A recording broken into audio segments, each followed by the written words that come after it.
के कई इलाकों में हाल ही में बादल फटने से हुई त्रासदी का जायजा लेने भारतीय जनता पार्टी के नेता रविंद्र रैना कठुआ के घाटी इलाके में पहुंचे। उन्होंने प्रभावित क्षेत्रों का दौरा किया और राहत केंद्रों में रह रहे पीड़ित परिवारों से मुलाकात कर उनका हाल जाना।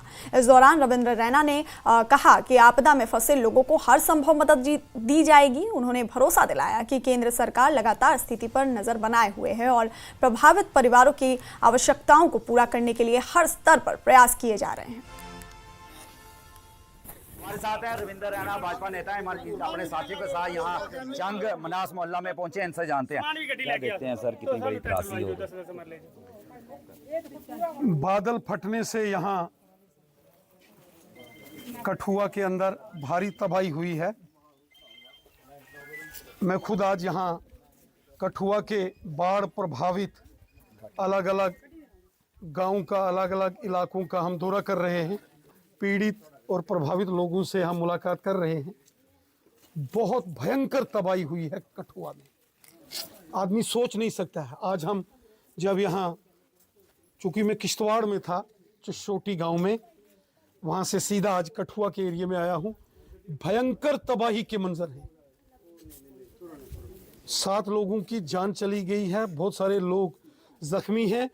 जान और माल का भारी नुकसान हुआ है। अभी भी जो बाढ़ से मलबा लोगों के घरों में आया है, भारी तबाही हुई है, भयंकर। रैना जी, इस बार बहुत बड़ी तबाही हुई है। कई वर्षों से ये लोग दंश झेल रहे हैं बाढ़ का। अलग कॉलोनी की मांग कर रहे हैं सर, ये काफ़ी वर्षों से। इस सारे क्षेत्र का हमारे जो यहाँ के एमएलए हैं, राजीव जसरोटिया साहब, भारत भूषण जी, विजय शर्मा साहब, उन्होंने पहले दिन से ही मोर्चा संभाला है और लोगों के बीच राहत और बचाव कार्य में वो डटे हुए हैं। एडमिनिस्ट्रेशन भी पूरी कोशिश कर रही है। यकीनन इन लोगों की जो परेशानियां हैं, जो इनके कंसर्न हैं, उसका समाधान होना है। हमने देखा सामान अंदर फंसा है, उसे भी बाहर तबाही निकाला। भयंकर तबाही है। तो एक बड़े पैकेज की मांग की जा रही है। मुझे लगता है कि रिहेबिलिटेशन बड़े पैमाने पर इस एरिया का करना पड़ेगा। बहुत बहुत शुक्रिया। और रैना जी का भी कहना है कि इस इलाके के लोगों का पुनर्वास कहीं ना कहीं करवाया जाए। तबाही का मंजर एक बार मैं सहयोगी को कहूँगा कि करीब से दिखाएं। तबाही का मंजर आप देख सकते हैं। यही वो चंग इलाका है जो 16 अगस्त की रात को जो त्रासदी की भेंट चढ़ गया। तस्वीरों में आप देख रहे हैं घर के अंदर की तस्वीरें हैं। सामान पूरी तरह से ज़मीनों-दोज़ हो गया है। घर का खाने पीने का सामान से लेकर बच्चों की किताबें तक जो हैं वो यहाँ ज़मीनों-दोज़ होगी।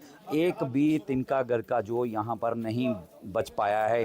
और लगातार लोग जो हैं वो सरकार से मांग कर रहे हैं कि उन्हें कहीं कॉलोनी में बसाया जाए। कई वर्षों से इनकी मांग लगातार चली आ रही है कि ये इलाका सुरक्षित नहीं है, क्योंकि ऊँच का किनारा है वो इनके घरों की ओर हर वर्ष जो है भूमि कटाव होने के कारण बढ़ रहा था। तो इस बार जो है एक बड़ी तबाही जो है इस इलाके में देखने को मिली है। और रविंद्र रैना का भी कहना है कि इन लोगों के लिए सरकार से मांग की जाएगी कि इन लोगों को कहीं सुरक्षित स्थानों पर बसाया जाए और बनती जो भी इनकी डिमांड्स हैं उनको जल्द पूरा किया जाए। न्यूज़ 18 जम्मू कश्मीर के लिए घाटी से चरणजीत सिंह।